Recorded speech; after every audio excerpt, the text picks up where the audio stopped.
గత కొంతకాలంగా పెరుగుతూ వచ్చిన బంగారం ధరలకు ఒక్కసారిగా ఇప్పుడు బ్రేకులు పడుతూ ఉన్నాయి. గత 3 రోజులుగా పసిడి ధరలు పతనమవుతుండటంతో కొనుగోలుదారులు ముఖ్యంగా మహిళలు కాస్త ఊపిరి పీల్చుకుంటున్నారు. ఈ 3 రోజుల వ్యవధిలోనే తులం బంగారం ఏకంగా 6,540 రూపాయల వరకు తగ్గడంతో ప్రజలు ఇప్పుడు గోల్డ్ కొనుగోలుకి ఇంట్రెస్ట్ చూపిస్తున్నట్టుగా మనకు సమాచారం ఉంది. తాజా మార్కెట్ సమాచారం ప్రకారం 24 క్యారెట్ల 10 గ్రాముల బంగారం ధర 1,35,880 రూపాయలుగా ఉంది. ఇక నిన్నటి ధరతో పోలిస్తే ఇవాళ 320 రూపాయలు ధర తగ్గింది. ఇక 22 క్యారెట్ల 10 గ్రాముల బంగారం ధర 1,24,550 రూపాయలుంది. డిసెంబర్ 30వ తేదీన 24 క్యారెట్ల తులం బంగారం ధరపై 305 రూపాయలు తగ్గి 1,36,200 రూపాయలు పలికింది. ఇక 22 క్యారెట్ల ధరపై 280 రూపాయలు తగ్గి 1,24,850 రూపాయలుగా ఉంది. అలాగే డిసెంబర్ 29న తులం బంగారంపై 317 రూపాయలు తగ్గి 1,39,250 రూపాయలుగా ఉంది. గత కొద్ది రోజుల నుంచి బంగారం తగ్గుముఖం పడుతూ వస్తోంది. అటు వెండి ధర కూడా భారీగా పతనమవుతోంది. కిలో వెండి ధరపై సుమారు 23,000 వరకు తగ్గుదల నమోదైనట్టుగా తెలుస్తోంది. బంగారం వెండి ధరలపై విశ్లేషణ అందించడానికి బిగ్ టీవీతో జాయిన్ అయ్యారు ఉప్పు మాధవిరెడ్డి గారు. విశ్లేషణ అందిస్తారు. హలో అండి, గుడ్ ఆఫ్టర్నూన్ మాధవిరెడ్డి గారు. గుడ్ ఆఫ్టర్నూన్ అండి. రైట్, బంగారం పెరిగింది అంటే అమ్మో గుండెలు బాధేసుకుంటాం, కానీ ఇప్పుడు లైట్గా తగ్గుముఖం పడుతోంది. ఇది ట్రెండ్ కరెక్టేనా? ఇంకా తగ్గే అవకాశాలు ఉన్నాయా? ముందుగా ఇది చెప్పండి, సో దట్ మహిళా ప్రేక్షకులందరూ కూడా సంతోషం వ్యక్తం చేస్తారు. యా అండి. సో ఆల్మోస్ట్ అంటే బంగారం మనకి 70% దాదాపుగా ఈ ఇయర్‌లో 2025లో పెరిగిందండి. సో 70% అనేది అసలు ఎప్పుడు ఇంతలాగా పెరగలేదు. So definitely it was expected. ఒక ప్రాఫిట్ బుకింగ్ అనేది బాగా కనిపించిందండి. దానికి మెయిన్ రీజన్ ఎవరైతే ఈటీఎఫ్స్‌లో పెట్టుకున్నారో, ఈ ఫ్యూచర్స్ ఆప్షన్స్‌లో ద్వారా మనకి ఈ ఎంసీఎక్స్ ద్వారా కొంచెం ట్రేడింగ్ చేస్తున్నారో వాళ్ళందరూ కూడా కొంచెం ప్రాఫిట్ బుక్ చేసుకుందాము, లేదు లాస్ట్ 2 ఇయర్స్ నుంచి, లాస్ట్ 1 ఇయర్ నుంచి హోల్డ్ చేసిన వాళ్ళందరూ కూడా ప్రాఫిట్ బుక్ చేస్తున్నారు. సో అది మనకి ఒక రీజన్‌గా కనిపిస్తుంది. ఇంకోటి ఏంటంటే జియో పొలిటికల్ టెన్షన్స్ కొంచెం ఈజ్ అయినట్టుగా, అంటే ఏదైతే యుక్రెయిన్‌లో అవి జరుగుతూ ఉన్నాయో, యూఎస్ ప్రెసిడెంట్ అయిన so he is concerning some kind of అక్కడ ఏదైనా పీస్ టాక్స్ ఈ జియో పొలిటికల్ టెన్షన్స్ తగ్గించడానికి.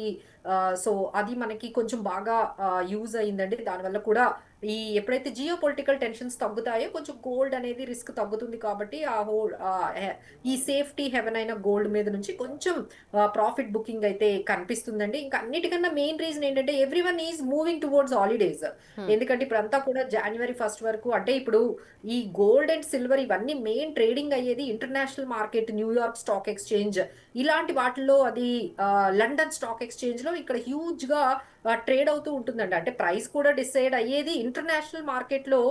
గోల్డ్ అండ్ సిల్వర్ ప్రైజెస్ అనేవి మనకి ఎంసీఎక్స్ ద్వారా మనకి అర్థమవుతూ ఉంటాయి. బట్ అక్కడ మేజర్ గా అందరూ కూడా హాలిడేస్ కి వెళ్ళడంతో అక్కడ కూడా వైండ్ అప్ పొజిషన్స్ చేసుకొని ప్రాఫిట్ బుక్ చేసుకొని వెళ్ళిపోతూ ఉన్నారు. కాబట్టి మనకి ఈ విధంగా ఒక్కసారిగా డ్రాప్ అనేది కనిపించింది. ఇంకోటి ఏంటంటే ఎప్పుడు లేనంతగా ఇంత హ్యూజ్ ర్యాలీ రావడంతో మనకి ఏమైందంటే మార్జిన్స్ పెంచేశారండి. అంటే మనం ఫ్యూచర్స్ మార్కెట్ లో ఒకటి మనం తీసుకోవాలి, ఒక కాంట్రాక్ట్ తీసుకోవాలంటే మార్జిన్ ఇప్పుడు 30-40% పెంచారనమాట. సో దానికి తగ్గట్టుగా ఎక్కడైతే మనీ అవైలబుల్ గా లేదో వాళ్ళందరూ కూడా లిక్విడేట్ చేసేసి క్లోజ్ చేసుకుని వెళ్ళిపోవాల్సిన పరిస్థితి వస్తోంది. ఎందుకంటే ఇంత వాల్టిలిటీ ఉండేటప్పుడు మార్జిన్స్ పెంచారు. ఈ మార్జిన్స్ మెయింటైన్ చేయలేక ఇక కొంతమంది క్లోజ్ చేసుకుని వెళ్ళిపోతున్నారు. అందుకని మీకు సడన్ డ్రాప్ అనేది కనిపించిందండి. This is some kind of technical, లేకపోతే ప్రాఫిట్ బుకింగ్, సమ్ పాజ్ అనే అనొచ్చు. కరెక్షన్ అనుకోవచ్చా, లేకపోతే ఇంకా కరెక్షన్ కి టైం ఉందా? లేదండి, కరెక్షన్ అనే మనం చెప్పొచ్చు అండి. టు సమ్ ఎక్స్టెంట్ ఇంత హ్యూజ్ ర్యాలీ వచ్చిన తర్వాత కొంచెం కరెక్షన్ అయితే ఎవరైనా ఎక్స్పెక్ట్ చేస్తారు ఈ లెవెల్లో. నేనైతే జస్ట్ పాజ్ అనేది, నేనైతే ఆ వర్డ్ కరెక్షన్ కన్నా పాజ్ అనే వర్డ్ అయితే నేను పాజ్ అనేది, అంటే ఇక్కడ ఏంటంటే కన్సాలిడేట్ అవుతుందండి. ఎందుకంటే ఒకేసారి పెరిగింది కాబట్టి సో కరెక్ట్ ప్రైస్ అనేది వస్తుంది. ఎందుకంటే దేర్ ఆర్ మెనీ రీజన్స్. అసలు ఇంత ఇంత హ్యూజ్ ర్యాలీ అంటే మనకి సిల్వర్ కూడా అండి ఆల్మోస్ట్ 140% ఈ ఇయర్ లో 150% వరకు మనకి హ్యూజ్ సిల్వర్ పెరిగింది. అసలు మెటల్స్ అన్ని కూడా ఒక ర్యాలీలో ఉన్నాయండి. సో దానికి ఒక్కసారిగా బ్రేక్ అనేది పడింది. ఎందుకంటే ఈ మెటల్స్ అన్ని కూడా బేస్డ్ ఆన్ ది సమ్, అంటే every metal has its own news. అంటే ఎగ్జాంపుల్ గోల్డ్ అనుకోండి, దానికి ఏంటంటే ఎకనామిక్ కన్సర్న్స్ కానీ, లేకపోతే జియో పొలిటికల్ టెన్షన్స్ కానీ, వార్స్ కానీ ఇవన్నీ కొంచెం తగ్గుముఖం పడ్డాయి అంటే గోల్డ్ అనేది మళ్ళీ నార్మల్ స్టేజ్కి వచ్చేస్తుంది. అక్కడ నుంచి ఇన్వెస్ట్మెంట్స్ అన్ని తీసుకొని మళ్ళీ ఈక్విటీ మార్కెట్స్ లోని సేఫ్ గా వేరే మార్కెట్స్ లోని పెట్టుకుంటూ ఉంటారు. So this is what is happening with the gold. అదే సిల్వర్ అనుకోండి, ఇండస్ట్రియల్ ప్రొడక్షన్ కి కావాల్సినది అవైలబుల్ గా మనకి మనకి సప్లై అనేది ఉందనుకోండి, ఒక్కసారిగా సిల్వర్ అనేది డ్రాప్ అయిపోతుంది. లేదు ఇండస్ట్రియల్ డిమాండ్ తగ్గింది అనుకోండి, సిల్వర్ ఒక్కసారిగా డ్రాప్ అయిపోతుందండి. బట్ గోల్డ్ కి సిల్వర్ కి ఏంటంటే గోల్డ్ స్టేబుల్ గా ఉంటుంది, భయపడాల్సిన అవసరం లేదు. బట్ సిల్వర్ అలా కాదండి. సిల్వర్ మాత్రం two much of volatility, two much of risk ఉంటుంది. ఇంకొకసారి పడిన తర్వాత మళ్ళీ ఆ ప్రైస్ కి ఎప్పుడు వస్తుందో కూడా మనకి తెలియదు. ఎందుకంటే it is all industrial demand backup and availability of supply మీద డిపెండ్ అయి ఉంటుంది. ఒక్కసారి ఆ సప్లై కానీ మార్కెట్లోకి వచ్చేసిందంటే సిల్వర్ దాదాపుగా చాలా వరకు డ్రాప్ అవుతుంది. సో ఇన్వెస్టర్స్ అందరూ ఎవరైతే ఈ సిల్వర్ లో కొంచెం ఈ ఫ్యూచర్స్ లో కానీ లేకపోతే బై చేసి పెట్టుకున్నారో, సిల్వర్ లో వాళ్ళకైతే కొంచెం మేమైతే కాషన్ చెప్పామండి. అండ్ గోల్డ్ వాళ్ళకైతే మాత్రం కొంచెం స్టేబుల్ గా పెరుగుతూ ఉంటుందండి. మేబీ ఇప్పుడు ఈ వీక్ లో మళ్ళీ ఫెడ్ ఇంట్రెస్ట్ రేట్స్ అనేవి ఎలా ఉంటాయి అనేది వాళ్ళు కొంచెం చెప్తున్నారు. సో ఫెడ్ ఇంట్రెస్ట్ రేట్ మళ్ళీ ఒక 25 బీపీఎస్ పాయింట్స్ కానీ తగ్గించినట్టుగా మనకు కానీ కన్ఫర్మేషన్ వస్తే ఫెడ్ నుంచి ఇమ్మీడియట్ గా మళ్ళీ గోల్డ్ పెరుగుతుందండి. ఓకే. సో దానికోసమని ఇప్పుడు గోల్డ్ ఇక్కడ పాజ్ తీసుకుంది. ఆ పర్టికులర్ ఏదైతే న్యూస్ ఉందో ఫెడ్ ఇంట్రెస్ట్ రేట్ తగ్గిస్తుందా తగ్గించదా అనే ఇన్ఫర్మేషన్ మనకి ఈ వీక్ లో కన్ఫర్మేషన్ వస్తుందండి. మీరు సో అన్నట్టుగా ఎప్పుడైతే ఒక లాంగ్ హాలిడేస్ అంటే క్రిస్మస్ హాలిడేస్, న్యూ ఇయర్ ఈవ్ ఉంది, అవునండి, ట్రాన్సాక్షన్స్ అవునండి, కూడా తక్కువ ఉన్నాయి, అలాగే ఫెడరల్ అవును. రిజర్వ్ వడ్డీ రేట్లపై కూడా మనకి ఇంకా ఒక క్లారిటీ లేదు అంతేనండి. కాబట్టి ఈ డౌన్ ఫాల్ అని అనుకోవాలి. పాజ్ అంటే పాజ్ లాగా తీసుకుంది. ఒకసారి అందరూ ప్రాఫిట్ బుక్ చేసేసుకొని వాళ్ళ ఏవైతే మార్జిన్స్ ఉంటాయో అవన్నీ కూడా, వాళ్ళ ఏవైతే కాంట్రాక్ట్స్ ఉంటాయో అవన్నీ కూడా క్లోజ్ చేసుకొని వెళ్ళిపోతారు. సో ఇక్కడ మనకి ఈ విధంగా కరెక్షన్ కనిపిస్తుంది. మళ్ళీ అగైన్ మనం రైట్ పిక్చర్ చూడాలి అంటే మేబీ ఒక 1-2 వీక్స్ తర్వాత we can see the correct price of the silver and gold. Maybe within 2 weeks ఇక్కడ ఒక పాజ్ తీసుకున్నాయి. సిల్వర్ అయితే too much of volatile, but gold కొనుక్కునే వాళ్ళకి, ఆల్రెడీ కొనుక్కున్న వాళ్ళకైతే అంత పెద్ద ప్రాబ్లం ఏమీ లేదండి. సో ఎవరైనా ఇది ఒక అడ్వాంటేజ్ గా తీసుకొని ఎవరైనా గోల్డ్ ని బై చేసుకున్నా పోవాలి అనుకుంటే మాత్రం మేమైతే రికమెండ్ చేస్తామండి. They can go Madhavi for Reddy it. గారు, ఎందుకంటే గోల్డ్ నార్మల్ పబ్లిక్ అంటే జనరల్ పబ్లిక్ కి గోల్డ్ సిల్వర్ ఎంత ప్యాషన్, ముఖ్యంగా మన ఇండియన్స్ కి ఎంత ప్యాషన్ దాన్ని ప్రొసెస్ చేయడం అంటే చాలా మందికి ఈటీఎఫ్ రూపంలో లేకుండా ఫిజికల్ గోల్డ్, ఫిజికల్ సిల్వర్ మీద ఎక్కువగా చూస్తూ ఉంటారు. సో మీరు చెప్పే ఇన్వెస్ట్మెంట్ పరంగా ఏది బెటర్? ఇంకొంచెం ఆగి ఇన్వెస్ట్ చేయొచ్చా, లేకపోతే ఇప్పుడు ఇన్వెస్ట్మెంట్ చేయొచ్చు? ఎందుకంటే ఇప్పుడు సెక్యూరిటీస్ లో ఇన్వెస్ట్ చేస్తున్న వాళ్ళందరూ కూడా వీటి మీదకు మళ్ళుతున్నారు. చాలా మంది సేఫ్ సెక్యూరిటీ, అవును. సేఫ్ డిపాజిట్ గా ఉంటుంది అని చెప్పి గోల్డ్. అవునండి. ఇప్పుడు పేపర్ అసెట్స్ నుంచి అంతా కూడా షిఫ్ట్ అంతా ఈ మెటల్స్ వైపు, ఫిజికల్ గా ఉండే గోల్డ్, సిల్వర్ ఇటువైపు మెటల్స్ వైపు ఇన్వెస్ట్మెంట్స్ అన్ని కూడా, అంటే బాండ్స్ గానీ కరెన్సీ మీద గానీ నమ్మకం బాగా తగ్గిపోయిందండి. ఎందుకంటే అన్ని కంట్రీస్ లో కూడా ప్రాబ్లమ్స్, బాగా డెట్స్ ఎక్కువ ఉన్నాయి, కరెన్సీ ఫ్లక్చువేషన్స్ ఎక్కువ ఉన్నాయి. సో మానిటరీ పాలసీస్ కన్సర్న్స్ ఉన్నాయి. వీటన్నిటితో వాళ్ళు ఏం చేశారంటే ఇక ఈ పేపర్ అసెట్స్ కన్నా ఇవే బెటర్ అని చెప్పి ఈసారి బాగా, అంటే not only gold, silver, copper, aluminium, lithium, అసలు కరెక్ట్. అన్ని మెటల్స్ కూడా చాలా వరకు ర్యాలీ అనేది మనం చూసామండి. This is kind of transformation, conversion of అండి. సో బట్ నార్మల్ పర్సన్ కి అర్థమయ్యేటట్టుగా ఇప్పుడు ఏం చేయాలి అంటే మేము ఎప్పుడు చెప్తామండి, గోల్డ్ అనేది కూడా ఎప్పుడు మీరు స్టేబుల్ గా మనకి పెరుగుతూ ఉంటుంది. తగ్గింది అంటే మనం కొంచెం కొనుక్కోవాలండి. అంటే ఎగ్జాంపుల్ ఒకేసారి కొనుక్కోకూడదు. గోల్డ్ ని కూడా మనం ఒక్కొక్క ట్రాన్సెస్ లో, ఒక్కొక్క స్టేజెస్ లో, ఒక్కొక్క ప్రైజెస్ లో మీరు అక్యుములేట్ చేసుకోవడం వల్ల మీకు చాలా వరకు స్టేబుల్ గా మంచి అంటే లాంగ్ క్రియేషన్. రన్ లో ప్రాఫిట్స్ ఉంటాయి. అంటే మంత్లీ ఇన్వెస్ట్మెంట్ కావచ్చు, అలా కొంచెం కొంచెం అవునండి, అవునండి. కొనుక్కోవాలి. ఎప్పుడైనా ఇప్పుడు ఇప్పుడు మీరు ఈ సిచ్యువేషన్ చూడండి, ఒక్కసారిగా గోల్డ్ తగ్గింది కదా. సో కొనుక్కునే వాళ్ళు ఎవరైనా ఉంటే ఇప్పుడు కొనుక్కోవచ్చు. మళ్ళీ ఇంకొంచెం పడింది అనుకో, ఇంకొంచెం కొనుక్కోండి. So this is how you need to have the strategy for the gold. మేము ఏం చెప్తామంటే ఎప్పుడు క్రాష్ అయినా గోల్డ్ లో మీరు కావాలి ఆ టైంలో కొంత మళ్ళీ పడిందంటే మళ్ళీ కొంత ఇలా చేయండి. బట్ సిల్వర్ లో మాత్రం అలా చేయకూడదండి. Silver has a different kind of risk. ఒక్కసారి అది అవైలబుల్ గా వచ్చేసింది, ఇండస్ట్రియల్ ప్రొడక్షన్ పెద్దగా లేదు, దానికి కొంచెం డిమాండ్ తగ్గిందంటే మళ్ళీ ప్రైజెస్ అనేవి పైకి రావడం ఉండదు. So need to be very, అంటే ఎవరైనా రిస్క్ టేకింగ్ ఎబిలిటీ బాగా ఉంది అంటేనే మనం సిల్వర్ వైపు వెళ్ళాలండి. వద్దు మేడం మాకు స్టేబుల్ గా ఉండాలి, మాకు పెద్దగా మాకు రిస్క్ వద్దు అనుకునే వాళ్ళందరూ కూడా గోల్డ్ వైపు ఉండండి. మేడం మేము రిస్క్ తీసుకుంటాము మేము అనుకునే వాళ్ళు మాత్రమే ఈ సిల్వర్ ప్రైస్ లో వైపు, ఇతర మెటల్స్ వైపు చూడాలి. ఆ, ఎంట్రీ చేసుకోవచ్చు. మాధవిరెడ్డి గారు, నార్మల్గా ఇప్పుడు ఈ పెరుగుతున్న ట్రెండ్స్తో ఇతర యూట్యూబ్స్ కావచ్చు, లేకపోతే సోషల్ మీడియాలో అసలు ఇంత అయిపోతుంది అంత అయిపోతుంది అని చెప్పి ఉదరగొట్టేస్తున్నారు, ఇప్పుడే కొనుక్కోండి అని చెప్పి ఉదరగొట్టేస్తూ ఉన్నారు. మీ అనుభవంతో ఏం చెప్తారు? సో డెఫినెట్లీ నాట్ అండి. వాళ్ళు చెప్పినట్టుగా మళ్ళీ గోల్డ్ ₹1,00,000 వచ్చేస్తది, 1,20,000 వస్తుందంటే I don't think so. That is not correct అండి. ఎందుకంటే 2026లో కూడా గోల్డ్ అంటే మీరు గమనించారో లేదో లాస్ట్ 2 ఇయర్స్ నుంచండి. అంటే మనకి 23, 24, 25లో కూడా gold is highest performing asset class అయింది. అంటే 30%, 40%, ఈ ఇయర్ అయితే 70% వరకు గోల్డ్ రిటర్న్స్ వచ్చింది. So this is what we're expecting in 2026లో కూడా కొంచెం మంచి రిటర్న్సే గోల్డ్ నుంచి రావచ్చు అనేది. ఎందుకంటే ఇంకా అన్సర్టనిటీస్ అనేవి కంప్లీట్ గా పోలేదండి. ఐదర్ మనకి ఈ పర్టికులర్ ఏదైతే ఈ వార్స్ ఉన్నాయో, లేకపోతే ఈ అన్సర్టనిటీస్ ఉన్నాయో, లేకపోతే మనకి ఈ ఆ, అంటే డాలర్ డీడాలరైజేషన్ అండి. అంటే హ్మ్. డాలర్ మీద నమ్మకం అనేది బాగా తగ్గిపోతుంది. సో దానికి ఇంకొక ఆల్టర్నేటివ్ గోల్డ్ లాగే అందరూ ఇన్వెస్ట్ చేస్తున్నారు సెంట్రల్ బ్యాంక్స్. ఇంకా ఇక అప్పట్లో ఫిజికల్ గా మీరు చెప్పినట్టుగా మన ఇండియాలో కూడా అండి, ఫిజికల్ గా కాకుండా ఇక్కడ కూడా అవేర్నెస్ బాగా పెరిగింది. గోల్డ్ లో ఈటీఎఫ్స్ బాగా ఇన్వెస్ట్ చేస్తున్నారు. అంటే 25 టైమ్స్ పెరిగింది అంటే మీరు అర్థం చేసుకోవచ్చు ఏ విధంగా గోల్డ్ లో ఈటీఎఫ్స్ ద్వారా అందరూ బై చేస్తున్నారు. సో దీని వల్ల డిమాండ్ ఎక్కడ తగ్గిపోతుంది చెప్పండి, అందరూ హ్మ్. బై చేస్తున్నారు కదా. So there is no point of getting down the gold. But silver అయితే need to be very cautious అండి. మీరు అన్నట్టుగా లేకపోతే బయట యూట్యూబుల్లో చెప్తున్నట్టుగా అంతంత అయితే మాకు కరెక్షన్స్ అయితే ఏమీ కనిపించట్లేదు. So we have still the target of 1,50,000 for the gold. Okay, అంటే తగ్గితే మహా అయితే ఎంత వరకు తగ్గొచ్చు, పెరిగితే ఎంత మేర పెరిగేది? Two thousand twenty yeah! Yeah! So six there is a అంటే సపోర్ట్ లెవెల్ అయితే 1,25,000, 1,30,000 ఇలా 120, 130 ఈ మధ్యలో సపోర్ట్ అనేది మనకి ఎక్కువగా కనిపిస్తుంది. అలానే ఇప్పుడు మీరు చూసారు కదా గోల్డ్ ఎప్పుడైతే 1,50,000 ఇలా దగ్గర దగ్గరకి 1,40,000 రాగానే కొంచెం ప్రాఫిట్ బుకింగ్ కనిపిస్తుంది. బట్ ఇట్ మే హ్యావ్ అంటే మీరు అనుకున్నట్లుగా ఒక 1,25,000, 30 అనేది మంచి సపోర్ట్ లెవెల్ అండి. సో ఎవరికైనా 1,20,000కి 1,25,000 if any possibility is there please buy the gold at these prices.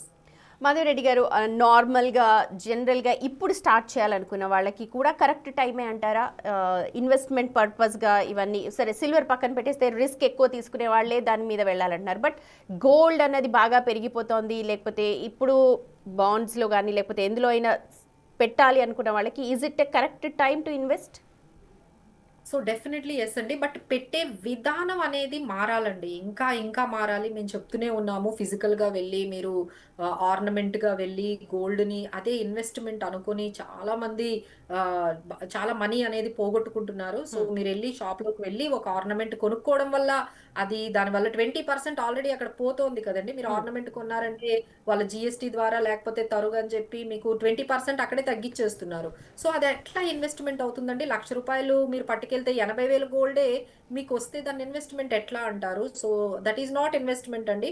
గోల్డ్‌లో మీరు ఇన్వెస్ట్‌మెంట్ పెట్టారంటే గోల్డ్ ఈటీఎఫ్స్ పెట్టండి. హ్మ్. ఇంకోటేంటంటే ఇక ఈ మార్కెట్‌లో లేపోతే యూట్యూబుల్లో, ఈ ఛానెల్‌లో ఈ చెప్పే ఈ నాయిస్ అంతా పక్కన పెట్టేసి ఒక స్ట్రాటజీ. ఓకే. ఏదన్నా ప్రైజ్ ఉండనియండి. ఎవ్రీ మంత్ నేను ఒక ₹5,000 లేకపోతే ఓ 5,000 ఓ 6,000 నేను గోల్డ్‌లో నేను ఇన్వెస్ట్ చేస్తాను. So irrespective of the price every month మీరు గోల్డ్‌లో 10,000 లేకపోతే 5,000 మీరెంత అనుకుంటే అంత ఇన్‌స్టెడ్ ఆఫ్ మనం గోల్డ్ స్కీముల్లో కాకుండా ఈ హ్మ్. గోల్డ్ ఈటీఎఫ్స్‌లో మనము ఆ 5,000, 10,000 ఎట్లైనా గోల్డ్ స్కీముల్లో పెడుతున్నారు కదా. ఇక్కడ గూడా ఒక్కసారి గోల్డ్ ఈటీఎఫ్స్‌లో అదే పద్ధతుల్లో మ్యూచువల్ ఫండ్స్, ఎస్ఐపీస్ గూడా అవైలబుల్‌గా ఉన్నాయండి. సో మీరు గోల్డ్ మ్యూచువల్ ఫండ్స్ గూడా ఉన్నాయి. ఎస్ఐపీస్ ద్వారా కూడా ఎవ్రీ మంత్ గోల్డ్‌లో 10,000 పెట్టుకుంటూ వెళ్ళండి. So there is no problem. You should leave all these noises. మీరు చెప్తున్న ఈ నాయిసెస్ అన్నీ కూడా అవాయిడ్ చేసేసి మీ స్ట్రాటజీకి మీరు స్టిక్ అయ్యి డిసిప్లిన్‌గా ఉంటే you can create wealth in the gold. Madhavi Reddy గారు, మీరు అన్నారు ఇప్పుడు ఆర్నమెంట్ గోల్డ్ తీసుకుంటే అందులో వ్యాట్ అంటూ జిఎస్టీ అంటూ దాదాపుగా 20-30% కట్ 20%. చేసేస్తారు. కట్ చేస్తారు. అయితే ఇప్పుడు ఈటీఎఫ్లో మనం చేస్తే ఒకవేళ మనం విత్డ్రా చేసుకునేటప్పుడు ఎంత మేర కట్ అవుతుంది? ఎందుకంటే ఇలాంటి అవగాహన చాలా అవసరం. అలాగే కళ్ళ ముందు కనిపించదు, అది ఎక్కడుందో తెలియదు. ఇలాంటి ఐడియాలజీ నుంచి ఇంకా బయటకు రావాల్సిన అవసరం ఉంది. So it is very easy అండి. మనం ఇప్పుడు ఎలా అయితే స్టాక్స్ కొనుక్కుంటున్నారో, సో అందరికీ తెలుసు డీమ్యాట్ అకౌంట్‌లోని మనము ఒక ₹50 దగ్గర ఒక షేర్‌ని బై చేసుకుంటున్నాము. అది ₹100 అయినప్పుడు మనం ప్రాఫిట్ బుక్ చేస్తున్నాము. సో కొన్నప్పుడు గాని, అమ్మినప్పుడు గాని మనకెంతుంటుందండి? బిలో 1%. అంటే ఎక్కడ మనం 20-30% గోల్డ్ బై చేస్తున్నప్పుడల్లా 20-30% పోగొట్టుకుంటున్నాము in the name of expenses. అదే ఇక్కడ నేనేం చెప్తున్నాను, ఈటీఎఫ్స్ ద్వారా మినిమం అంటే మాక్సిమం అంటే ఒక 1% బిలో, అంతకు మించి మనకి ఎటువంటి చార్జెస్ అనేవి ఉండవండి.